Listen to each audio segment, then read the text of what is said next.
Bom, boa tarde, amigos e amigas secretários daqui do Estado de São Paulo.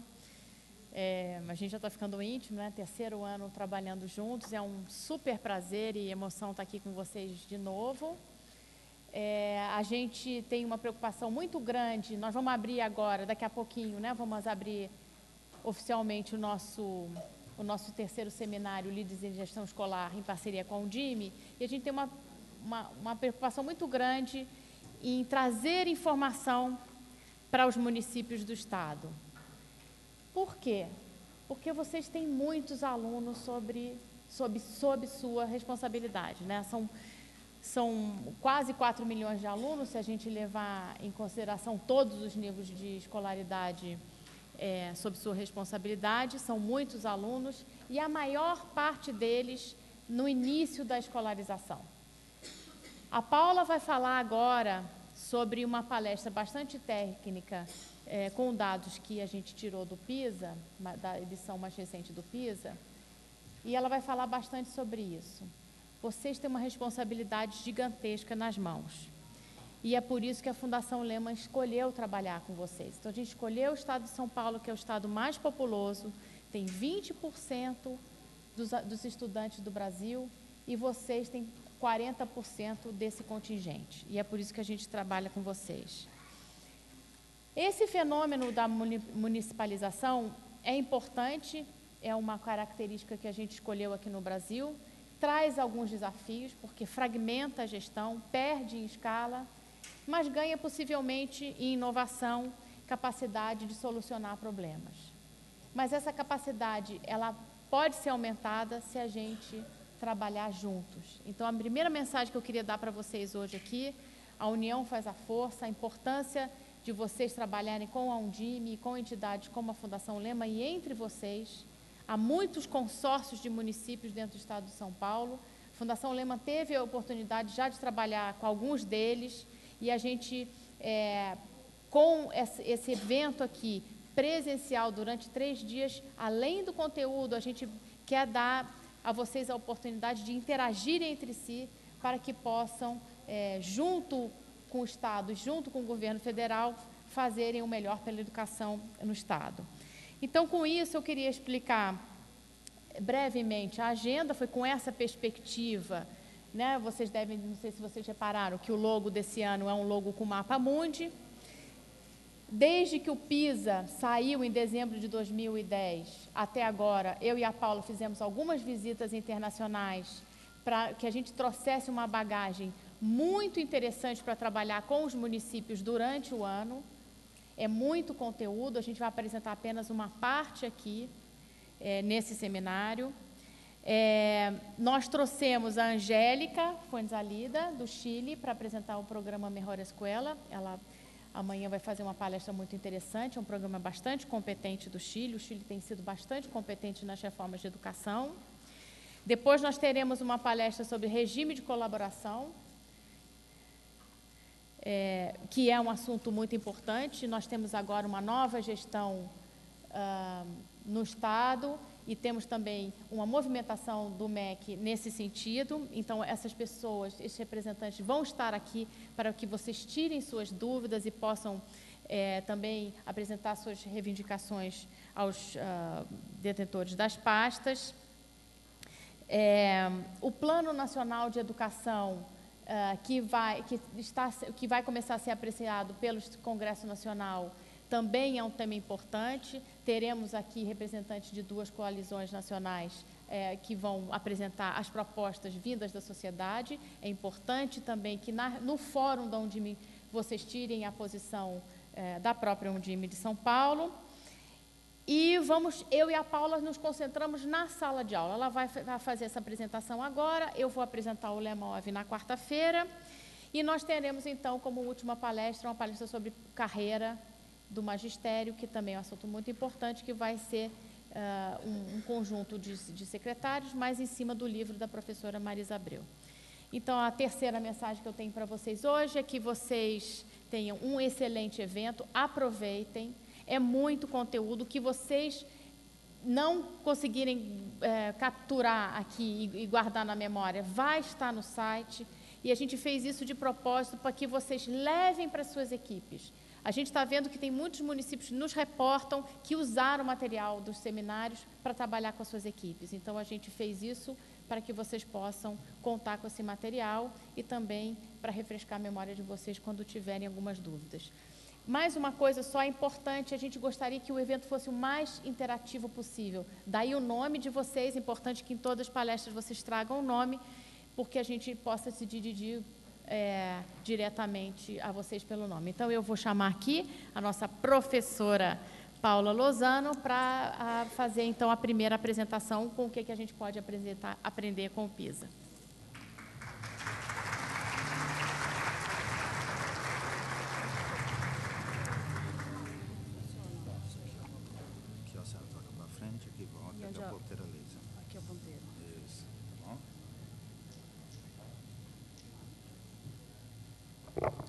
Sou baixinha, que eu tenho que... Boa tarde, é um prazer, mais uma vez, estar aqui com vocês. Reconheço algumas carinhas de outros seminários, aqui no terceiro seminário da Fundação Lehman, para falar de um tema que talvez vocês estejam um pouco familiarizados, né, que é o PISA. Então, esses dados, a resposta de cada aluno que fez o PISA no Brasil, que no caso foram 20 mil alunos, a gente conseguiu essa informação porque o PISA também disponibiliza isso na internet e a gente analisou, e por isso a gente vai poder entregar informação inédita aqui para vocês. Deixa eu ver se eu estou fazendo certo. Foi. Opa. Ah, para lá. Tá, prendi. Ah, tá bom. Espera aí. Assim. Vamos lá. Bom, esse aí é o roteiro, um pouquinho o roteiro, a agenda da minha apresentação para vocês hoje. Eu vou falar um pouquinho sobre o que é o PISA, simplificar, explicar para vocês, vou mostrar os resultados do Brasil, comparando com outros países, e vou falar sobre essas recomendações desse relatório, o que é uma escola de sucesso. Tá bom. Deixa eu arrumar aqui.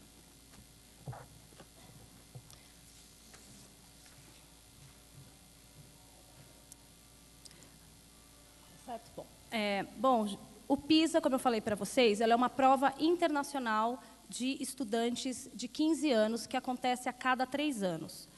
Ele foca em 3 áreas do conhecimento, como vocês podem ver ali, aqui, voltando.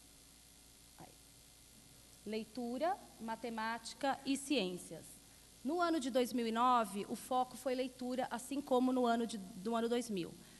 Ainda que os alunos façam provas de todas as áreas do conhecimento, o foco da análise do PISA e dos questionários que os alunos e os professores e os diretores preenchem tem a ver com essa área que é focada, no caso 2009, foi leitura. Então, ele acontece a cada 3 anos, participam países da OCDE e convidados, o Brasil participou como convidado. Em 2009, foram 33 países da OCDE e 32 convidados, e o Brasil é um país que participou de todas as edições, o que é interessante que a gente pode olhar a trajetória do país. Uma coisa que é importante ficar claro do PISA, ele não é um exame curricular, ou seja, ele não está olhando, comparando aprendizagens curriculares, ele está olhando e analisando as competências e habilidades dentro dessas áreas que são fundamentais para aprender leitura, matemática e ciências. Então, ele se concentra num conjunto de competências e de habilidades nessas áreas. Eu vou falar e vou mostrar um pouquinho o que é isso para vocês. Bom, se ele é feito para jovens de 15 anos, né, o que vocês têm a ver com isso? Né? Os secretários de educação, que, no geral, o seu sistema de ensino não foca, né, nessa idade. No geral, são crianças, creche, pré-escola e ensino fundamental, no estado de São Paulo, mais o ensino fundamental 1. Vocês vão poder observar, quando eu mostrar um pouco e falar dos níveis de competência do PISA, como que essas habilidades que o PISA mede, elas são desenvolvidas ou elas começam a ser desenvolvidas no ensino fundamental. Né? Então, por isso que é importante que vocês compreendam o que o PISA está medindo e a importância dessas habilidades para a vida. Aí, vamos lá. Antes de eu entrar aqui no resultado, só voltando aqui para não distrair vocês com aquele gráfico, eu queria primeiro explicar um pouco o que o PISA define como sucesso, né? Um sistema educacional que tem sucesso. para o PISA, um sistema educacional que tem sucesso, ele consegue combinar duas coisas. Ele consegue combinar a excelência com a equidade.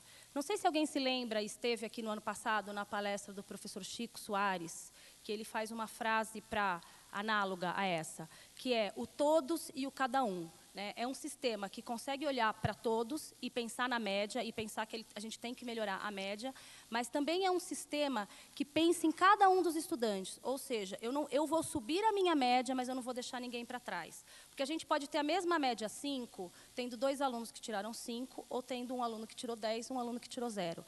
Então, para o PISA, a escola onde 2 alunos tiram 5 e a média é 5, é melhor do que uma escola onde a média é 5 e um aluno tirou 10 e o outro aluno tirou 0.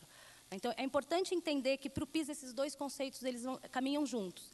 Então, sempre que eles falam de sucesso, eles estão falando de sistemas que melhoram a média, mas que também têm todos os seus alunos aprendendo, principalmente os alunos de origem mais vulnerável. Então, vamos olhar aqui primeiro para a excelência, né, que seria a média. Qual foi o resultado de todos os brasileiros em todas as edições do PISA? Entre 2000 e 2009, o Brasil cresceu 16 pontos. Estou atrapalhada aqui, gente, com isso aqui. É aqui, ó. O Brasil, essa linha verde, né, a gente observa que o Brasil, no ano 2000, ele tinha 396 pontos no PISA, e em 2009 ele atinge 412 pontos. Então, o Brasil cresceu, entre as duas edições, nos últimos 10 anos, 16 pontos. É uma notícia boa? Com certeza é uma notícia boa. Né?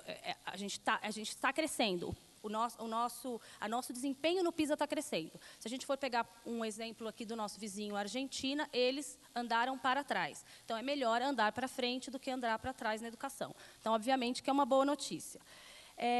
Uma outra boa notícia é que a gente andou para frente, incluindo mais alunos nesses níveis de ensino que o PISA olha, que é do 7º ano ao ensino médio. Então, a proporção de alunos matriculados de 15 anos na escola aumentou. Portanto, ao levar mais gente para o sistema, provavelmente a tendência, num primeiro momento, é você ter a média caindo. E a gente teve um aumento da nossa média. Então, isso é uma notícia boa. Qual é a notícia ruim com relação a esse resultado? Primeiro, que ainda existe aluno de 15 anos fora da escola no Brasil e no estado de São Paulo. E também existe um grupo de alunos de 15 anos que não está nem sequer no 7º ano, né? Que é aquele que qualifica o aluno para fazer a prova. Então, isso é bastante negativo, a gente vai poder olhar esses dados. Um outro aspecto negativo é que talvez o nosso crescimento não tenha sido muito rápido. E acho que a gente vai ter que acelerar. E parte da minha fala aqui é tentar mostrar para vocês quais são as políticas, as práticas e os recursos que a gente pode utilizar para acelerar. Como exemplo de um país que acelerou muito mais que a gente, e a razão pela qual a Angélica, como disse a Ilona, foi convidada, é o Chile. Né? Gente, desculpem, eu vou aprender até o final. Está aqui em vermelho. Né? O Chile, ele parte de patamar muito parecido ao Brasil. Ele tinha 410 pontos também no ano 2000 em leitura. E como vocês podem observar aqui, ele tem 449 pontos em 2009. Uma diferença que era de 14 pontos entre o Chile e o Brasil, lá atrás, no ano 2000, passa a ser de 37 pontos agora em 2009, na última edição do PISA. Né? Se a gente observa aqui a OCDE, né, o clube dos países mais desenvolvidos, eu não vou entrar no mérito, mas, enfim, porque é muito mais difícil subir quando você está aqui em cima, e parte da razão por que a OCDE deu uma caída é porque cada vez vai entrando mais membros, e isso também acaba influenciando aqui na média. Né? Mas, de certa maneira, a média da OCDE ela é um parâmetro para a gente de onde a gente gostaria de estar. Né? E imagino que também para o Chile, tanto que o Chile hoje é membro da OCDE. O Chile hoje está no meio do caminho. Né? Entre o Chile e a OCDE, hoje, a média da OCDE tem 43 pontos. Entre a gente e o Chile tem 37 pontos. Ou seja, nesses 10 anos, o Chile conseguiu ficar no meio do caminho, a gente mal saiu da largada. Né? Então, é possível ir mais rápido, e parte da minha apresentação é para falar disso. Vocês observam um pontinho preto aqui? né, no final aqui do gráfico, que é a média do estado de São Paulo. No ano 2006 e no ano 2009, o INEP ele fez uma amostra do PISA de tal tamanho que possibilitasse que a gente pudesse olhar dentro de cada estado. E a gente fez algumas análises para o estado de São Paulo, e está aí a média de 2009 para o estado de São Paulo, que é 424 pontos. Obviamente, como era de se esperar, ela é maior do que a média do Brasil. Isso é uma notícia boa? É. A gente tem que se contentar com isso? Não. Vamos pensar, nós estamos falando do estado mais rico e mais desenvolvido do país, com PIB per capita, se a gente comparar só o PIB de São Paulo, maior que o do Chile. E a gente tem um resultado 25 pontos abaixo. Eu acho que a gente não pode se contentar e olhar sempre para baixo. Nós estamos melhor que o Brasil, estamos bem. Não, a gente tem que olhar para cima e para países que conseguiram avançar mais rapidamente. Quando a gente analisa o resultado do PISA do ponto de vista da equidade, qual é o resultado do PISA para cada um? Assim como a Prova Brasil, o PISA ele é organizado em níveis de proficiência. Vocês tiveram já apresentações e devem estar familiarizados com os níveis da Prova Brasil. No caso do PISA, ele é organizado em 6 níveis de proficiência. E o PISA estabelece o nível 2 como um mínimo. Eu vou mostrar exatamente o que eu estou chamando de nível 2. Mas ele estabelece o nível 2 como um nível mínimo para um aluno de 15 anos. Por quê? Porque, a partir daí, ele é capaz de continuar estudando ou entrar no mercado de trabalho, tendo as habilidades mínimas para funcionar na sociedade do conhecimento. Então, por isso que a gente, no geral, analisa os estudantes que estão abaixo do nível 2. Então, eu dividi aqui esse meu gráfico em 3 partes. Essa ponta aqui é quem não alcança o nível 2, aqui é quem está no nível 2 e 3, e aqui é quem eu chamo de excelência, quem já está acima do nível 3, 4, 5 e 6. Então, qual é a ideia? O que a gente quer num sistema equitativo, num sistema que está preocupado com o aprendizado de todos? Que a gente consiga tirar as pessoas daqui e trazer para cá, num ritmo muito maior do que a gente consegue tirar daqui e trazer para cá. Isso aqui é mais importante, porque se isso daqui é o mínimo, eu não posso aceitar que existam 50% de jovens de 15 anos que fazem a prova do PISA que não conseguem chegar aqui, que não conseguem responder as questões que eu vou mostrar para vocês. Eu fiz essa comparação aqui entre o estado de São Paulo e Chile para vocês terem uma ideia do que eu estou falando. A diferença no número de jovens abaixo do nível 2 do Chile e São Paulo é 13 pontos percentuais. Aqui eu quero ter menos gente, aqui eu quero ter pouca gente. E aqui eu quero ter muita gente. A diferença no outro extremo é de 3 pontos percentuais. Ou seja, nós somos melhor em fazer isso do que a gente é em fazer isso. Senão essa diferença não seria tão grande. E é esse aspecto do sistema educacional que eu acho que é importante a gente ter claro. E que muitas vezes, quando a gente olha somente o IDEB, a gente está preocupado com a média, a gente esquece o movimento que nos interessa. Bom, que tipo de habilidade o PISA avalia e por que vocês têm a ver com isso? O PISA abre alguns dos seus itens. Esse item foi um item utilizado na prova. Esse daí está nesse site aqui, um site que o pessoal da Merit fez para a Fundação Lehman. E esse é um exemplo de questão. Eu não vou ler a questão inteira, eu vou pedir para vocês focarem nessas 2 informações que eu coloquei aqui. É um cartaz sobre doação de sangue, um texto curto, bastante curto, onde apresenta a informação sobre como doar sangue e o significado. Uma do que está escrito aqui, não sei se vocês, acho que vocês não conseguem ler, eu vou ler para vocês. Os instrumentos de coleta de sangue são esterilizados e usados uma única vez, seringas, tubos e bolsas de coleta. A outra informação que eu destaquei aqui é: um homem pode doar sangue 5 vezes por ano, uma mulher 3. Os doadores podem ter entre 18 e 65, é obrigatório um intervalo de 8 semanas entre cada doação. Então, a partir desse texto, o aluno tinha que responder uma série de perguntas. Eu vou dar o exemplo de uma pergunta para vocês, que é uma pergunta de nível 1A, ou seja, ela está abaixo do nível 2. Então, ele precisa responder essa pergunta, mas ele tem que saber responder perguntas mais complexas do que essa. Essa é uma pergunta bastante fácil. O texto diz, os instrumentos de coleta de sangue são esterilizados e usados uma única vez. Por que ele contém essa informação? Para garantir que a doação de sangue é segura, para enfatizar que a doação é essencial, para explicar para que serve o sangue, para dar detalhes sobre testes e controles. A resposta correta é A. Esqueci de colocar lá o vermelhinho mostrando. Qual é o objetivo dessa questão? É que o aluno leia e possa refletir sobre o conteúdo, analisar esse conteúdo e chegar a uma conclusão a respeito dele. O grau de dificuldade dessa questão, ele está no meio entre o 1A e o 2. Ou seja, ele é uma questão, para o PISA, considerada bastante fácil. É um texto curto. Uma das razões que faz dessa pergunta fácil, ele é um tema conhecido, muitas vezes o aluno é capaz de responder essa pergunta, mesmo sem ler, porque ele sabe alguma coisa sobre doação de sangue. Não é um tema novo. Apesar da informação sobre o perigo, os riscos, não ser explícita no texto, a questão do risco aparece em vários momentos do texto. Então, não é difícil ele compreender o que está falando aqui. Vamos ver quantas pessoas são capazes de responder essa questão. Quantas pessoas erram essa questão no Brasil? 20% dos jovens de 15 anos erram essa questão e 14% dos jovens em São Paulo erram essa questão, contra 9% do Chile e 6% da OCDE. Só um detalhe, eu dei essa questão para o meu filho de 9 anos, que está no 4º ano, ele acertou. A outra ele errou.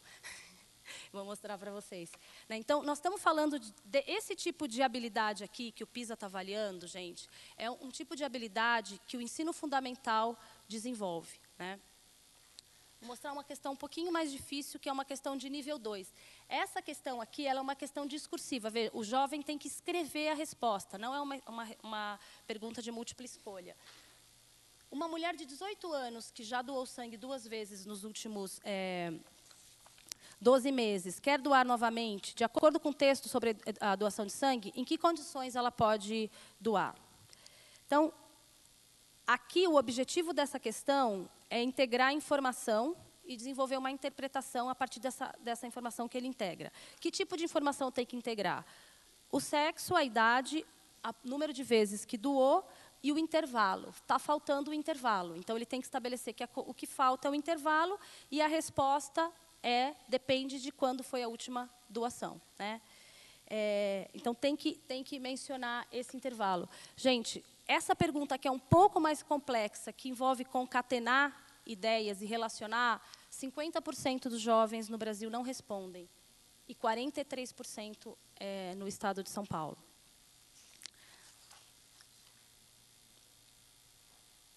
Bom, vamos tentar pensar nas soluções agora. Então, quais as recomendações que o PISA tem, para os sistemas educacionais, para eles obterem esse sucesso que eu defini para vocês, que é a excelência com a equidade? Esses são os 4 temas que o PISA levanta. Eu vou passar um por um. E a gente vai poder discutir um pouco esse conjunto de políticas que muitas vezes estão envolvidas em cada um desses itens. O primeiro deles tem a ver com o compromisso que deve existir com o aprendizado de todas as crianças. Agora, aqui é importante que fique claro que não basta dizer que nós temos esse compromisso, escrever na lei ou proferir discursos com ele. A gente precisa traduzir, as nossas políticas públicas têm que traduzir esse compromisso. E o resultado dessa política pública tem que traduzir esse compromisso. Ou seja, eu acredito que todos têm que aprender no mesmo nível, todos têm que atingir o nível 2. A minha política pública tem que refletir isso. Então, o que o PISA encontra?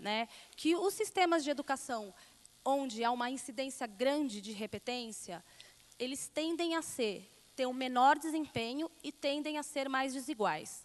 Tender a ser mais desigual não é surpresa nenhuma para a gente, porque a gente sabe quais são os alunos que acabam repetindo mais vezes as séries. São os alunos mais pobres, cujas famílias tiveram menos acesso à educação.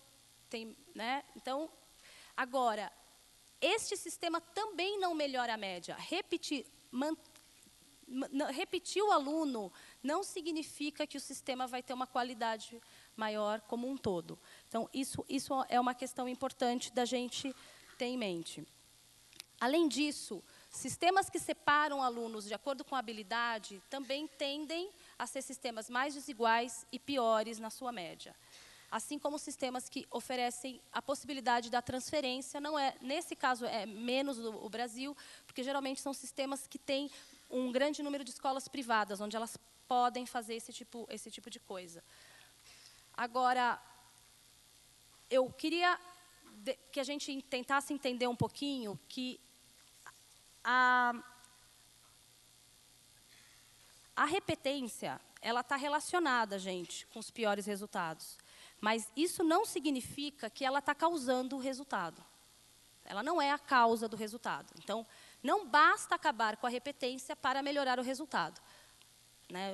Eu não estou dizendo que não é necessário acabar com a repetência, mas, por si só, essa decisão de política pública não resolve o problema. Porque, como vocês vão ver aqui, o que o PISA está dizendo? Que um sistema que consegue melhorar o desempenho e a equidade, ele tem uma estrutura de incentivo que estimula o ensino não diferenciado, ou seja, ele estimula com que todas as escolas eduquem todos os seus alunos. Ele está focado no aprendizado de todos. Né? Então, não é simplesmente acabar com a repetência que se resolve o problema. Né? Mas, claramente, essa é uma questão crucial no Brasil e que faz com que o nosso sistema seja um sistema de baixa qualidade e um sistema extremamente desigual. Quando a gente olha os dados do PISA, de repetência, vou focar aqui, né? Nós temos 11% em São Paulo que repetiu o Fundamental 1, 17% que repetiu o Fundamental 2 e 6% que repetiu o ensino médio. Muitas vezes pode ser o mesmo aluno que aparece 3 vezes. Tá, gente? Isso é possível. Obviamente, é mais baixo do que o Brasil, mas é uma tendência muito parecida. Ou seja, a cultura da repetência no nosso país, ela é extremamente forte e ela está arraigada, do Oiapoque ao Chuí. Né? A gente não vê muita variação aqui. Eu destaquei isso aqui para vocês, porque eu sei que isso diz respeito às secretarias municipais de educação. Os alunos de 15 anos que fizeram o PISA em 2009, 78% desses do estado de São Paulo tinham pré-escola. Então, há 1 ou 2 anos de pré-escola. Tá? Então, a pré-escola, nessa geração de 15 anos, ela já é um fator preponderante. E o PISA também encontra que um dos maiores impactos na nota do aluno é ter feito pré-escola. Né? Então, mostra que talvez a gente estivesse muito pior se esses alunos não tivessem passado pela mão dos senhores e das senhoras aqui presentes. Né? Só queria destacar aqui a porcentagem de pais desses alunos que não têm o ensino fundamental, no caso do estado de São Paulo, é 40%. Então, apesar do nosso sistema educacional, ele não diferenciar por nível de competência, ou seja, quando o aluno chega, no final do ensino fundamental, fala, você não tem nota para ir para o ensino médio, você tem nota para ir para o ensino médio? Ele não faz isso, ou você vai para o ensino médio A, você vai para o ensino médio B, ou no final do Fundamental 1, como existia antes, né, aquele exame de admissão, onde os bons entram, os outros não entram, apesar de a gente formalmente não ter isso, o nosso sistema separa, sim, as crianças por nível de habilidade. Né? Ela separa na medida que eu vou mantendo atrasado os alunos por meio da repetência e da evasão. Então, quando a gente olha aqui os alunos que fizeram o PISA, a gente observa que nós temos alunos de 15 anos no 7º ano, no 8º, no 9º, e a minoria está onde ele deveria estar, que é no 1º ano do ensino médio. Né? Tanto em São Paulo como no Brasil.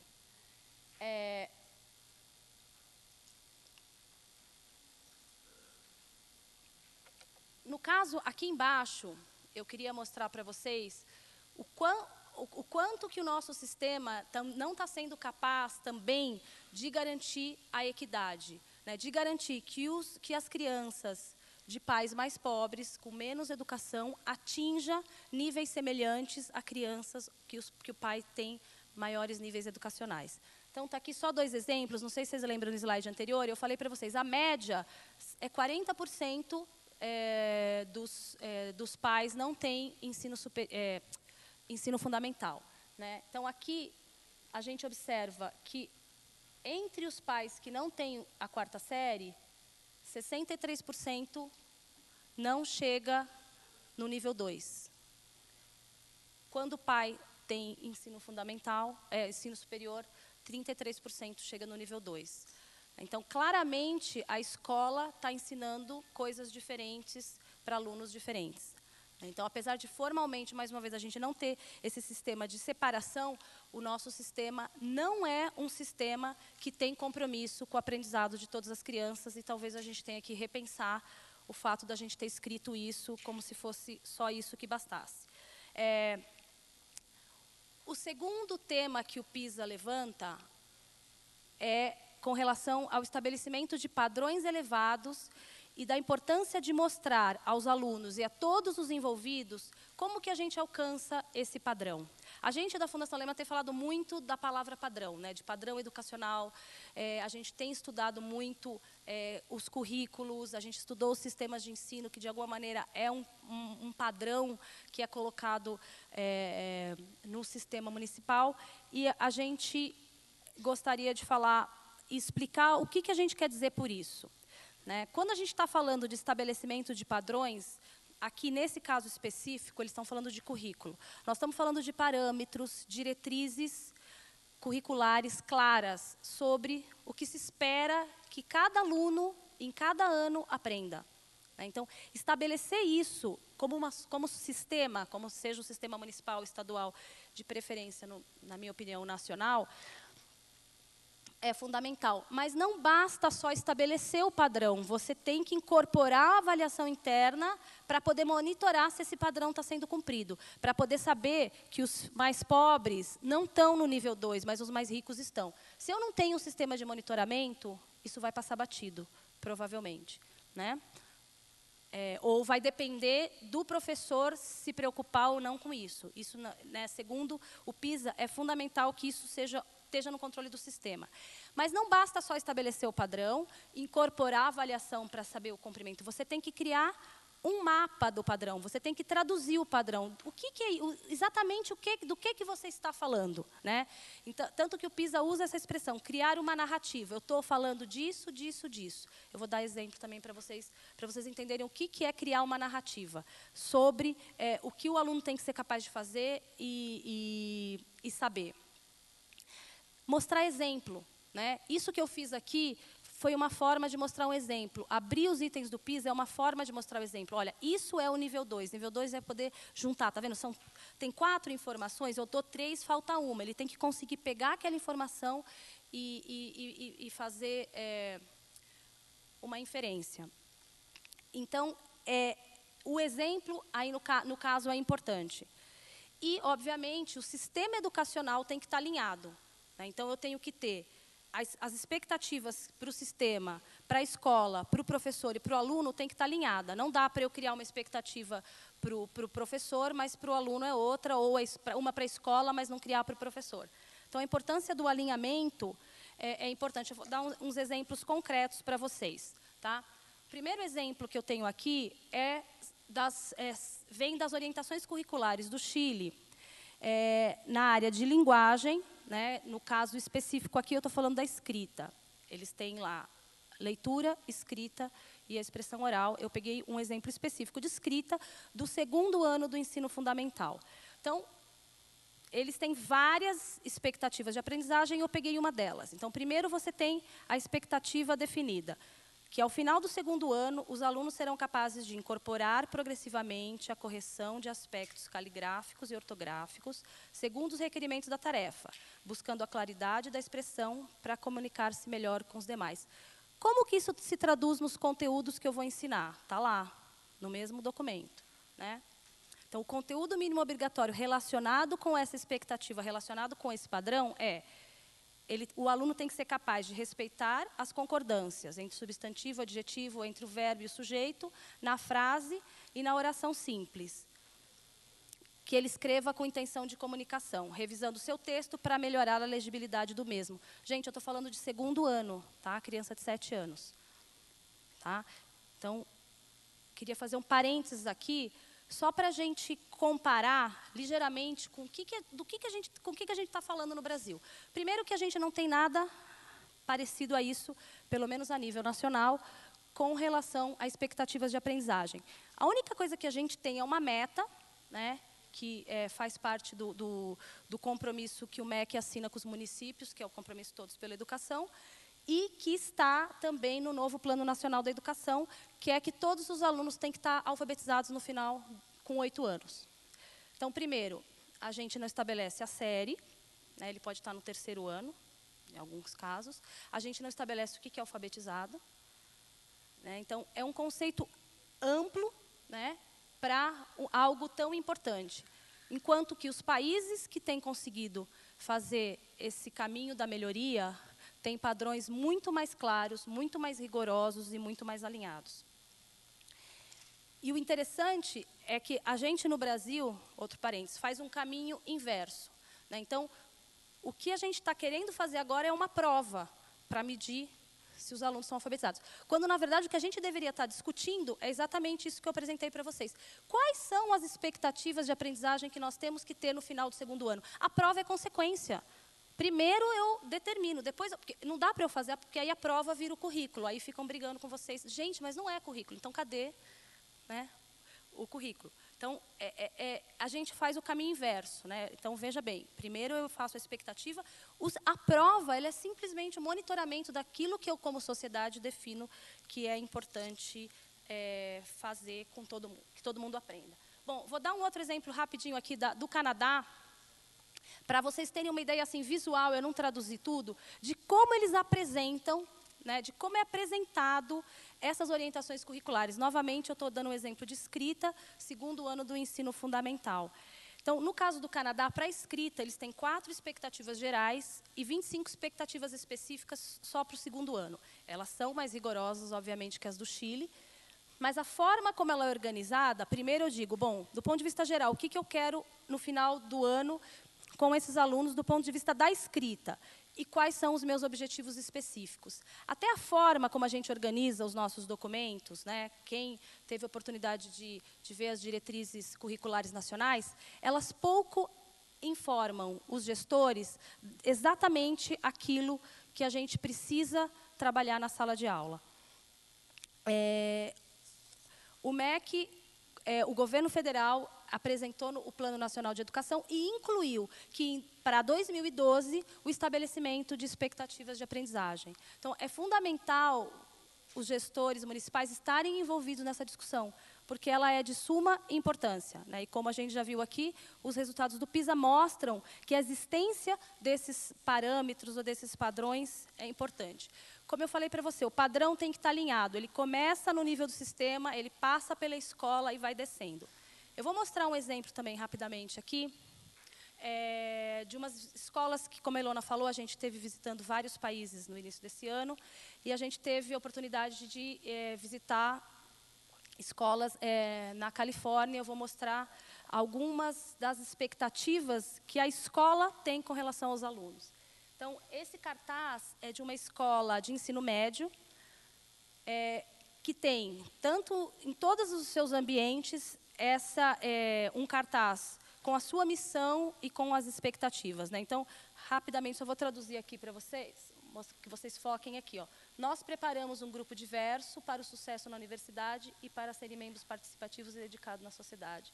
Nós trabalhamos duro, não deixamos nenhum aluno para trás.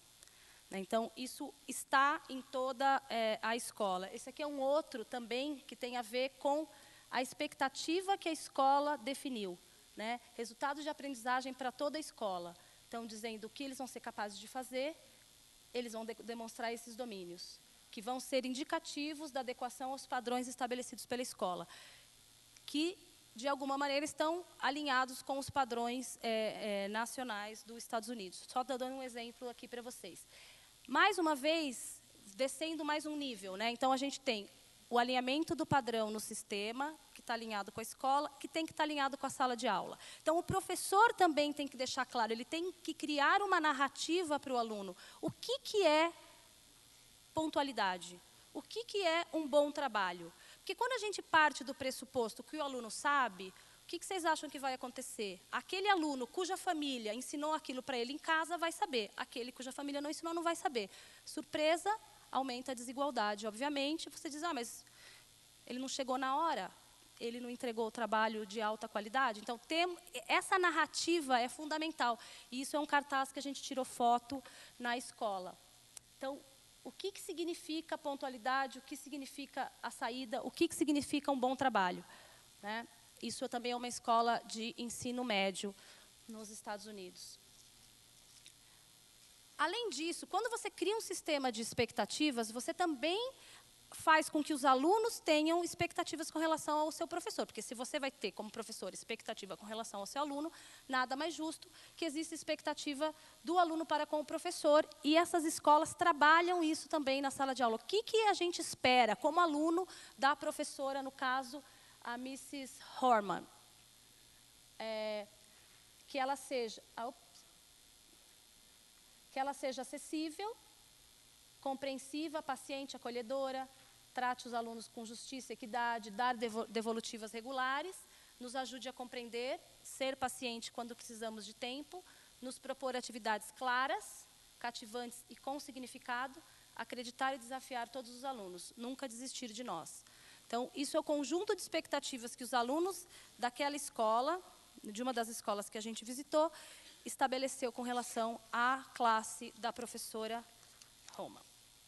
Bom, não preciso nem dizer para vocês que a gente está muito longe de uma coisa como essa no Brasil, né? Da gente ter isso organizado no nível do sistema e alinhado.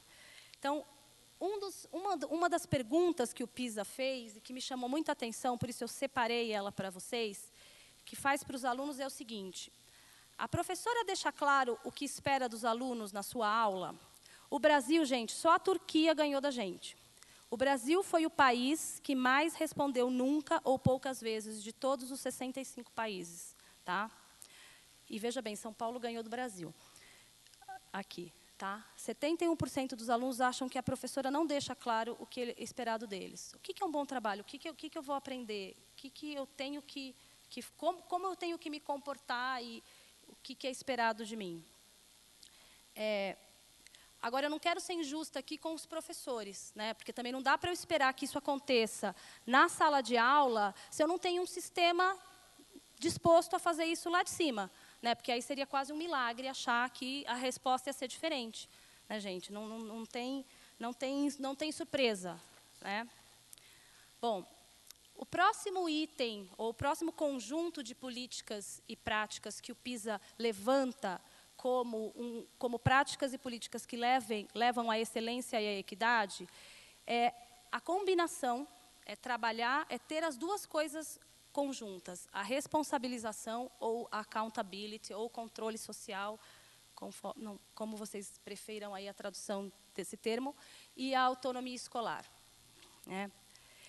O que é interessante com relação a essa abordagem que o PISA dá à autonomia e à responsabilização é que ele diz o seguinte: as duas coisas têm que acontecer ao mesmo tempo para funcionar.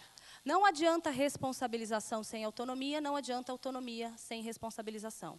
Então, o que o PISA encontra é que as escolas que respondem por seus resultados, ou seja, que são responsabilizadas, que caso ela não atinja aquele resultado, alguma coisa acontece, e contam com autonomia para a alocação de recursos e a definição do currículo, elas tendem a ser melhores que aquelas que não têm essa autonomia. Entretanto, em países onde não há nenhuma prestação de contas ou responsabilização, a situação contrária é verdadeira. E o Brasil é um caso de situação contrária. O Brasil é um caso onde a gente tem a autonomia, mas a gente não tem a responsabilização. E adivinha o que acontece? É negativo o resultado. O impacto que essa autonomia tem no resultado do aluno, pelo fato de que a gente não tem um sistema de controle sobre o resultado final, gera um impacto negativo na nota do aluno. O Brasil é um dos países onde esse impacto aparece e é significativo, segundo o relatório do PISA. Para a gente não foi surpreendente, porque quando a gente começou a fazer o estudo de sistema de ensino, a gente tinha essa hipótese, né? O sistema de ensino, de alguma maneira, ele traz algum tipo de controle, né, quando ele é introduzido numa rede, num sistema que tinha muita autonomia. Então, ele traz um tipo de controle e você tem uma melhoria, pelo menos no curto prazo, que a gente conseguiu observar, do resultado, né? Então, a gente já tinha essa hipótese sobre essa questão. Agora, é interessante que o PISA também diz, bom, você só cobrar e não dar autonomia também não adianta, né? Quer dizer, você cobra, responsabiliza, mas aquela pessoa não tem autonomia para definir se ela pode jogar fora uma mesa ou não, né? Não estou falando de coisas básicas, não estou nem falando de contratar professor, né? Ela tem que pedir para a secretaria se ela pode jogar fora a mesa quebrada. Então, você está dando zero autonomia financeira de recurso e está cobrando o resultado daquela escola. Aí, cabe aos sistemas de... deixa eu voltar só rapidamente aqui, que o PISA também analisa alguns países onde a escola tem autonomia para escolher os alunos, né? Esse, por exemplo, é o caso do Chile. Então, países que criam esses ambientes mais competitivos, em que várias escolas disputam estudantes, não produzem sistematicamente resultados melhores na média. Eu acho que é importante vocês prestarem atenção nesse resultado, porque a gente tem observado vários artigos no jornal discutindo sobre as escolas charter, né, que são escolas público-privadas, administradas de maneira privada, mas com dinheiro público, e como essas escolas podem trazer a melhoria da educação. Sim, é verdade que para os alunos que frequentam aquelas escolas, e isso as pesquisas têm mostrado, no geral, ele é melhor para aquele aluno. Mas, no nível do sistema, você não consegue ter uma melhoria desse sistema de educação, tá? Então, cabe aqui, no caso, aos gestores pensar como que você vai combinar a responsabilização ou o controle sobre o que acontece na escola com a autonomia, né? Uma forma é disponibilizar publicamente a informação sobre a escola e sobre os resultados da escola. A outra coisa é usar essa informação, de alguma maneira, por meio de algum tipo de controle de incentivos que possam fazer com que a escola se preocupe desse resultado. E, obviamente, dar autonomia para a escola, do ponto de vista do currículo e da sua própria avaliação, e autonomia financeira. Veja bem, gente, a expectativa lá atrás, o parâmetro, o padrão vai continuar existindo.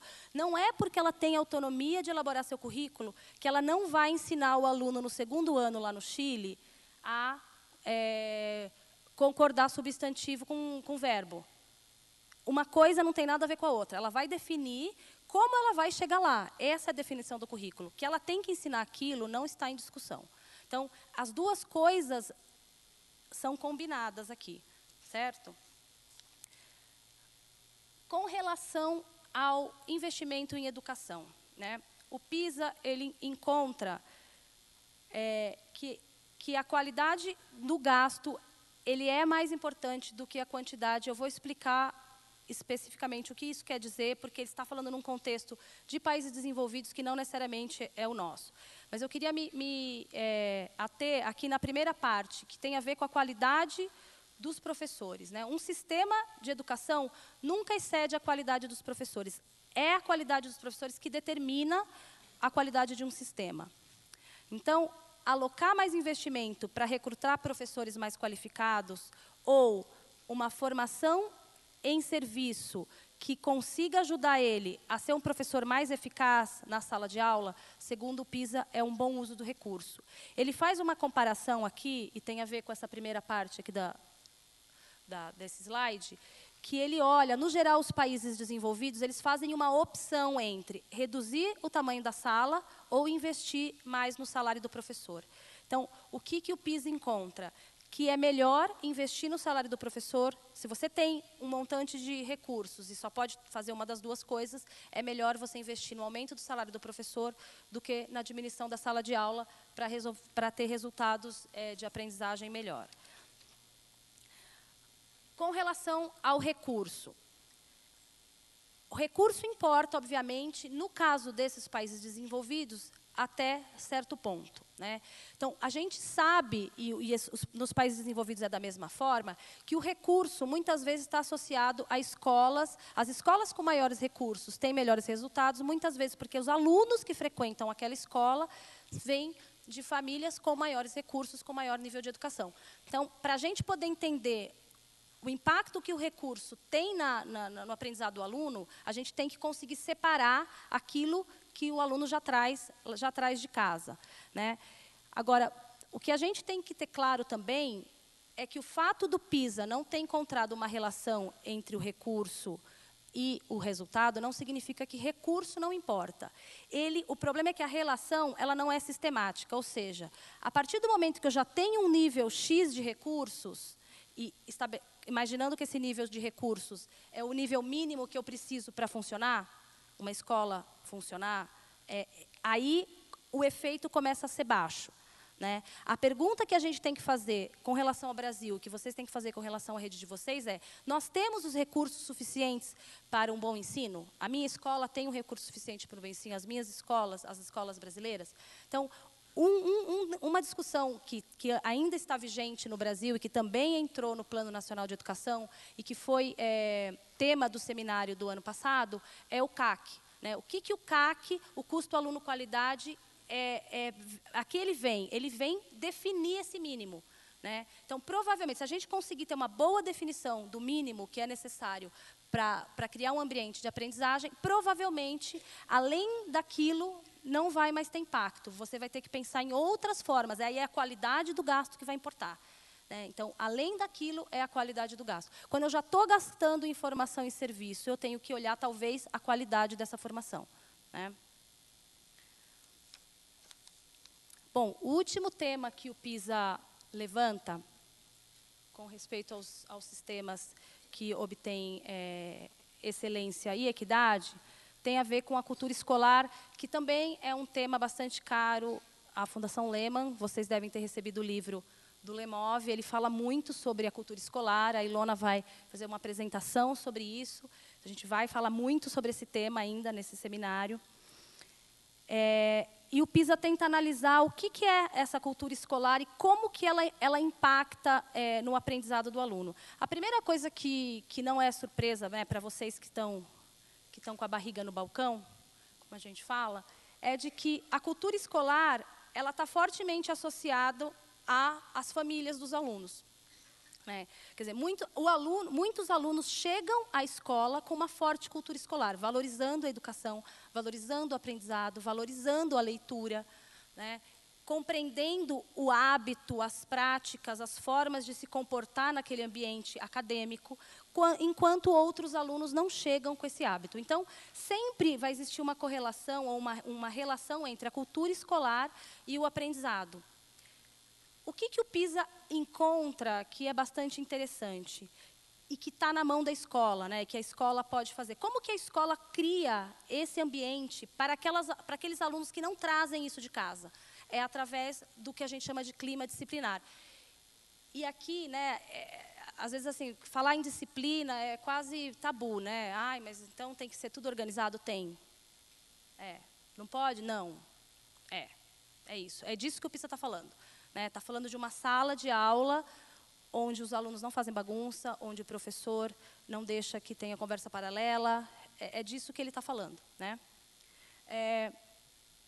Obviamente que o ambiente é moldado pelos pais, mas ele também é moldado pelo diretor, uma vez que a escola estabelece também, assim como ela estabelece expectativas de aprendizagem, ela também tem que estabelecer expectativas de comportamento com relação aos alunos, né?